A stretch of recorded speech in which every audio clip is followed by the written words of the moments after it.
ভিডিওতে আমরা ষষ্ঠ শ্রেণী তৃতীয় পর্যায়ক্রমিক মূল্যায়নের পরিবেশ ও বিজ্ঞানের 12 নম্বর স্কুলের প্রশ্নের উত্তরগুলো আলোচনা করব। একের আই এসআইতে ওজনের একক কিলোগ্রাম। 2 প্রমাণ মিটারের সংজ্ঞায় দণ্ডটির উষ্ণতা 0 ডিগ্রি সেলসিয়াস। 3 তরল ধাতু পারদ। 4 প্রদত্ত কোন বর্জ্য পদার্থটি মাটির সঙ্গে মিশে যায় না? কাঁচ, নাইলন, প্লাস্টিক, এখানে সবগুলোই। 5 বাংলার কীটপতঙ্গ বইটির লেখক গোপালচন্দ্র ভট্টাচার্য। 6 ভাইরাসদের রাজ্য। ভাইরাসকে জীবজগতের মধ্যে কোনো পর্যায়ে রাখা হয় না, তো এটা কোনোটাই নয়। 7 সুপারি কাটার জাতি হলো যে শ্রেণীর লিভার দ্বিতীয়। 8 পাইন হলো ব্যক্তবীজী। 9 বেমানান শব্দ খুঁজতে বলেছে। গ্রিস, জল, পোড়া মোবিল, পিচ্ছিল্যকারক তেল, জল। 10এও বেমানান। সোনা, হিরে, রূপো, প্ল্যাটিনাম। সোনা, রূপো, প্ল্যাটিনাম ধাতু, হিরে হচ্ছে অধাতু। 2 আছে শূন্যস্থান পূরণ করো। আই হবে জল রেশম হলো এক ধরনের শ্যাওলা। 2 যে বিন্দুকে কেন্দ্র করে লিভার অবাধে ঘুরতে পারে তাকে আলম্ব বিন্দু বলে। 3 হাইড্রোজেন H2 যদি মৌলিক অণু হয়, H2O যৌগিক অণু। 4 অ্যানোফিলিস ম্যালেরিয়া হলে ইডিস ডেঙ্গু। 5 উষ্ণতা মাপা হয় থার্মোমিটার নামক যন্ত্রের সাহায্যে। 6 কাগজ যদি জৈব ভঙ্গুর হয়, প্লাস্টিক জৈব অভঙ্গুর। 3 সত্য বা মিথ্যা লিখতে বলেছে। আই ছুরি, কাঁচি, সেলাই মেশিন এগুলো হলো সরল যন্ত্র, মিথ্যা। 2 অমেরুদণ্ডী প্রাণীদের নোটকট থাকে, মিথ্যা। 3 কাজ করার হারকে শক্তি বলে, কাজ করার সামর্থ্যকে শক্তি বলে, তাই হার নয়, এটা মিথ্যা। 4 নুন জল থেকে নুন ও জলকে আলাদা করা যায় কেলাসন পদ্ধতিতে, সত্য। 5 স্টপ ওয়াচে ঘন্টার কাঁটা থাকে না, সত্য। 4 দিয়েছে বাম দিক ডান দিক মেলানো। রিডিউস হবে নাইলন সামগ্রী, রিসাইকেল। রিডিউস মানে কমিয়ে আনা, নাইলন সামগ্রী ব্যবহার কমিয়ে আনা। রিসাইকেল করা যাবে সবজির খোসা। আমি কি বলবো, রিসাইকেল মানে আবার পুনরায় ব্যবহার করার যোগ্য,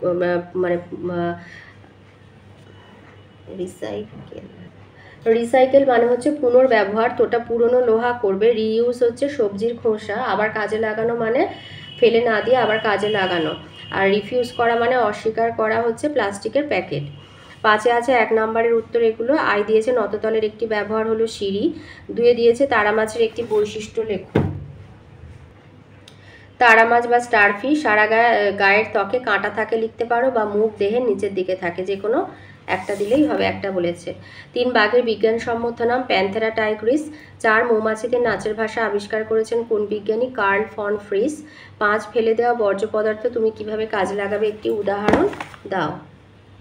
ফেলে দেওয়া বর্জ্য যেমন একটা প্লাস্টিকের বোতল এবং পেনের রিফিল নিয়ে সুন্দর একটা পেনদানি তৈরি করা যেতে পারে।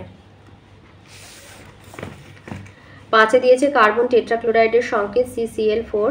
7 বলেছে প্রাচীনকালে গ্রীষ্মে দৈর্ঘ্যের একক হিসাবে কি ব্যবহার হতো? বিঘত।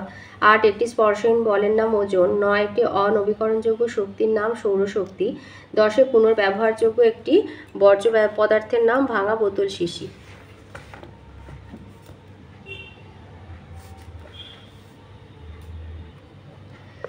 লিখবে যে পর্বের সংখ্যা, পর্ব মধ্যের দৈর্ঘ্য, পাতার সংখ্যা, পাতার পরিমাপ থেকে উদ্ভিদের বৃদ্ধি সম্পর্কে একটা ধারণা পাওয়া যায়। 6 2 নম্বর প্রশ্ন বলেছে লিন্ডেম্যানের 10% সূত্রটি লেখো। লিন্ডেম্যানের 10% সূত্র হচ্ছে প্রতিটি ট্রফিক লেভেলে গৃহীত শক্তির প্রায় 10% ওই পুষ্টি স্তরের জীবদের দেহ গঠনের কাজে লাগে, যা পরবর্তী ট্রফিক লেভেলে জীবেরা গ্রহণ করতে পারে। 3 আছে খাদ্য লবণের সংকেত। সংকেত হচ্ছে খাদ্য লবণের সংকেত হলো NaCl। NaCl। তাহলে এতে কি কি মৌলের পরমাণু আছে? সোডিয়াম আর ক্লোরিন। সোডিয়াম হচ্ছে Na আর ক্লোরিন, ক্লোরিন হলো Cl। 4 দিয়েছে একটি সংক্রামক একটি অসংক্রামক বর্জ্য পদার্থের নাম লেখো। সংক্রামক হচ্ছে যেমন রক্ত মাখানো তুলো বা নোংরা ব্যান্ডেজ, আর সংক্রামক নয় মানেই অসংক্রামক, স্যালাইনের বোতল বা ওষুধ এগুলো।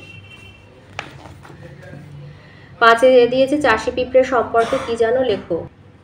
চাষি পিঁপড়ে লিখবে এরা মাটিতে গর্ত করে বাসা বানায়, তারপর দাঁতে কেটে পচা পাতা গর্তের মধ্যে ছড়িয়ে দেয়, এর ওপর মুখে করে জল এনে দেয়, আর সাদা ছত্রাকে চাষ করে ও তাদের খাদ্যরূপে গ্রহণ করে। 6 নম্বর বলেছে মাছেরা বিপদে পড়লে কিভাবে অন্য মাছেদের সতর্ক করে। এই উত্তরটা লিখবে বিপদে পড়লে মাছেদের গা থেকে এক অদ্ভুত গন্ধ ছড়ায়, যা টের পেলে অন্য মাছেরা সতর্ক হয়ে যায়। এছাড়া বিপদ বুঝলে মাছেরা জলের মধ্যে ছোটাছুটি শুরু করে দেয়। 7 দিয়েছে জটিল যন্ত্র কাকে বলে, উদাহরণ সহ লেখো। জটিল যন্ত্র লিখবে একাধিক সরল যন্ত্রের সাহায্যে গঠিত যন্ত্রকে জটিল যন্ত্র বলে, যেমন সেলাই মেশিন। 8 আছে শৈবাল আর ছত্রাকের মধ্যে পার্থক্য লেখো। শৈবাল আর ছত্রাকের মধ্যে পার্থক্য হচ্ছে শৈবালে ক্লোরোফিল থাকে, ছত্রাকে ক্লোরোফিল থাকে না। শৈবাল সাধারণত সবুজ বর্ণের হয়, ছত্রাক সাদা বা ধূসর বর্ণের হয়। শৈবালে ক্লোরোফিল থাকায় এরা নিজেদের খাদ্য নিজেরাই তৈরি করতে পারে, তাই এদের স্বভোজী বলে। ছত্রাকে ক্লোরোফিল না থাকায় এরা নিজেদের খাদ্য নিজেরা প্রস্তুত করতে পারে না, তাই এরা পরভোজী প্রকৃতির। শৈবাল সাধারণত জলাশয় ও ভিজে মাটিতে জন্মায়, ছত্রাক সাধারণত পচা গলিত জৈব বস্তুর উপরে জন্মায়। শৈবালের উদাহরণ হচ্ছে স্পাইরোগাইরা, ভলভক্স, ক্লোরেল্লা। ছত্রাক হচ্ছে ইস্ট, মিউকর, পেনিসিলিয়াম। 9 দিয়েছে আর্থ্রোপোডা পর্বে দুটি প্রাণীর দুটি বৈশিষ্ট্য লেখো। আর্থ্রোপোডা সন্ধিপদী বা আর্থ্রোপোডার বৈশিষ্ট্য হচ্ছে 1. দেহ সাধারণত 3টে অংশে বিভক্ত, মস্তক, বক্ষ আর উদর। 2. এদের দেহে উপস্থিত শুঁড় ও পাগুলি খণ্ডে খণ্ডে বিভক্ত থাকে। 3. প্রতিটা দেহখণ্ডকে সাধারণত একজোড়া করে সন্ধি লুপাঙ্গ থাকে, যুক্ত পদের জন্য এদের সন্ধিপদী বলে। 4. দেহ কাইটিন নির্মিত শক্ত বহির্কঙ্কাল বা খোলস দ্বারা আবৃত। আর 5 হচ্ছে পুঞ্জাক্ষী বর্তমান, যেমন আরশোলা, মাছি। 10 দিয়েছে দুজন আচরণ বিজ্ঞানীর নাম লেখো। দুজন আচরণ বিজ্ঞানীর নাম চার্লস ডারউইন আর জন আরি ফ্যাবা।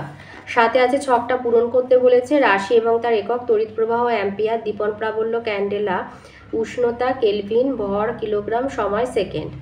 8 দাগে আসি। 8 দাগে বলেছে কি কি উপায়ে যন্ত্রের পরিচর্যা করা যায়।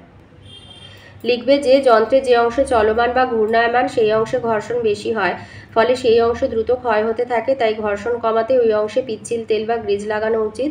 2 হচ্ছে লোহার তৈরি যন্ত্র বা যন্ত্রাংশ জলীয় বাষ্পের হাত থেকে রক্ষা করা দরকার, তা না হলে মরচে বা জং ধরে তা ক্ষতিগ্রস্ত হবে। তেল বা সিনথেটিক এনামেল করেও মরিচার হাত থেকে লোহার যন্ত্র বা যন্ত্রাংশকে রক্ষা করা যায়। 3 হচ্ছে কাজের পর যন্ত্রকে নিয়মিত পরিষ্কার করে রাখা দরকার। 2 দিয়েছে টিকা লিখতে বলেছে তিমি অথবা পরিযায়ী পাখি। লিখবে তিমি হচ্ছে সামুদ্রিক স্তন্যপায়ী প্রাণী। প্রকৃতি হচ্ছে 1 এদের মাথার সামনে নাকের জায়গায় কিছুটা অংশে লোম দেখা যায়, এটি স্তন্যপায়ী প্রাণীর বৈশিষ্ট্য। 2 এদের চামড়ার নিচে চর্বির পুরু স্তর থাকে, একে ব্লাবার বলে। ব্লাবার থেকে এরা প্রয়োজনে চলাফেরার শক্তি পায় আর দেহের তাপ বজায় রাখে। 3 তিমির পূর্বপুরুষ স্থলে বাস করত, জলের জীবনে মানিয়ে নেওয়ার জন্য এদের দেহে কতগুলি পরিবর্তন হয়, এই পরিবর্তনকে গৌণ অভিযোজন বলে। এদের হাত দুটি ফ্লিপারে পরিণত হয়, পেছনের পা দুটি লোপ পায়, এদের লেজ থাকে। 4 এরা জলে বাস করলে এদের শ্বাসঙ্গ ফুসফুস।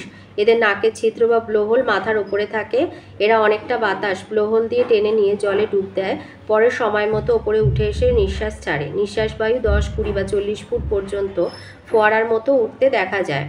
5 তিমিরা যখন বিশ্রাম নেয় তখন তাদের মস্তিষ্কের একটা অংশ ঘুমায়, অপর অংশটি জেগে থাকে। 6 নীল তিমি হচ্ছে পৃথিবীর বৃহত্তম প্রাণী, এরা 300 মিটার পর্যন্ত লম্বা হয়, ওজনে প্রায় 1.5 লক্ষ কেজি পর্যন্ত হয়। দিনে এরা প্রায় 3 থেকে 1000 কিলোগ্রাম krill খায়। 7 তিমিরা নিজেদের মধ্যে শব্দ তরঙ্গের মাধ্যমে যোগাযোগ করে। আর একটা আছে বিতে বলেছে পরিযায়ী পাখি সম্পর্কে লিখতে বলেছে। এই উত্তরটা লিখবে যে প্রধানত শীতকালে শীতের হাত থেকে রক্ষা পাওয়ার জন্য এবং খাবারের সন্ধানে কিছু কিছু পাখির প্রজাতি শীতের দেশ থেকে গরমের দেশে চলে আসে, শীত কাটলে আবার আগের জায়গায় ফিরে যায়, এদের পরিযায়ী পাখি বলে, যেমন হলো বুনো হাঁস, খঞ্জনা, কাজল পাখি। বৈশিষ্ট্য 1 হচ্ছে তিব্বত, ভুটান, লাদাখ, হিমালয় পার্বত্য অঞ্চল শীতে বরফে ঢেকে গেলে খাবারের অভাবে পাখিরা গরম অঞ্চলে চলে আসে। 2 খাদ্য আর বংশবৃদ্ধির জন্য এরা পরিযান করে, কারণ এখানে ওখানকার তুলনায় শীত কম, তাই অনেক খাবার মেলে। 3 এই জন্য তারা হাজার হাজার কিলোমিটার পর্যন্ত উড়ে যায়, বিভিন্ন দিকচিহ্ন অনুসরণ করে, এমনকি কোনো কোনো পাখি উত্তর মেরু থেকে দক্ষিণ মেরু পর্যন্ত পরিযান করে। 4 শীতের দেশে যখন বরফ গলতে শুরু করে তখন এই পরিযায়ী পাখির দল গরমের দেশ থেকে বাচ্চা নিয়ে নিজের দেশের উদ্দেশ্যে রওনা হয়। 3 আছে ধাতু অধাতুর পার্থক্য লেখো। লিখবে ধাতু হচ্ছে সাধারণ অবস্থায় কঠিন হয়, অধাতু সাধারণ অবস্থায় তরল গ্যাসীয় হয়। তো ব্যতিক্রম পারদ, আর অধাতুর ব্যতিক্রম হচ্ছে আয়োডিন হলো কঠিন অধাতু। ধাতুগুলি সাধারণত দৃঢ় শক্ত, ওজনে ভারী হয়, অধাতুগুলো ভঙ্গুর, হালকা ও নমনীয় হয়। ধাতু সাধারণভাবে তাপ ও তড়িতের সুপরিবাহী, অধাতু সাধারণভাবে তাপ ও তড়িতের কুপরিবাহী। ধাতুর ধাতব ঔজ্জ্বল্য আছে, অধাতুর ঔজ্জ্বল্য নেই, ব্যতিক্রম আয়োডিন আর হিরে। ধাতুর গলনাঙ্ক স্ফুটনাঙ্ক বেশি হয়, অধাতুর গলনাঙ্ক স্ফুটনাঙ্ক কম হয়। ধাতু সাধারণভাবে প্রসারণশীল, একে গরম করে পিটিয়ে সহজে পাতে পরিণত করা যায়। অধাতু প্রসারণশীল হয়, একে পিটিয়ে পাতে পরিণত করা যায় না। ধাতুতে আঘাত করলে ধাতব শব্দ উৎপন্ন হয়, আর অধাতুতে আঘাত করলে ধাতব শব্দ উৎপন্ন হয় না। ধাতু সাধারণত ক্ষারীয় অক্সাইড উৎপন্ন করে, আর অধাতু হচ্ছে আম্লিক অক্সাইড। ধাতুরা সাধারণত ধনাত্মক তড়িৎধর্মী আর অধাতুরা ঋণাত্মক তড়িৎধর্মী হয়। 9 দিয়েছে কোন শক্তি কোন শক্তিতে রূপান্তরিত হয় তা লেখো। 9 দাগে কোন শক্তিতে রূপান্তরিত হলো? 1 হচ্ছে চিনি পোড়ানো হলো তাপ শক্তি থেকে রাসায়নিক শক্তি। 2 মাইক্রোফোনে কথা বলার সময় তড়িৎ শক্তি থেকে শব্দ শক্তি। 3 ইলেকট্রিক ইস্ত্রি চালু করা হলে তড়িৎ শক্তি থেকে তাপ শক্তি। আর খরস্রোতা নদীতে টারবাইন যন্ত্র জোরে ঘোরানো হলো যান্ত্রিক শক্তি থেকে তড়িৎ শক্তিতে রূপান্তরিত হলো। তো এই ছিল আজকে ষষ্ঠ শ্রেণীর তৃতীয় পর্যায়ক্রমিক মূল্যায়নে পরিবেশ বিজ্ঞানের 12 নম্বর স্কুলের প্রশ্নের উত্তরগুলো।